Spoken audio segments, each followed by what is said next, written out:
Hi hello friends, இன்றைக்கி நம்ம என்ன பார்க்க போகிறோன்னா, நம்ம வீட்டில் சரஸ்வதி பூஜை எப்படி கொண்டாடணும்னு பார்க்க போகிறாங்க. நம்ம சரஸ்வதி பூஜையில் சாமிக்கு ஏற்ற பிரசாதம்லாம் படைச்சி வச்சுட்டு சாமிக்கு ஆரத்தி காட்டி நம்ம பூஜையை சீரும் சிறப்பாக பண்ணோங்க.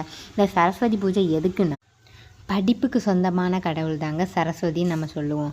அந்த சரஸ்வதிக்கு நம்ம பூஜை பண்ணால் நம்ம வீட்டில் படிப்பு செல்வம் எல்லாம் இருக்குங்கிறது நம்பிக்கைங்க. இந்த நம்பிக்கைக்காண்டி தான் நம்ம சரஸ்வதி பூஜை கொண்டாடுறோம்.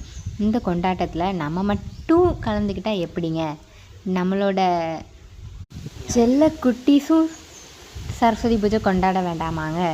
பாருங்கள், செல்ல குட்டீஸுக்கும் நம்ம ஃபோட்டோ வச்சு அவங்க இருக்க இடத்துலையும் நம்ம ஆரத்தி காட்டி நம்ம கொண்டாடணும்.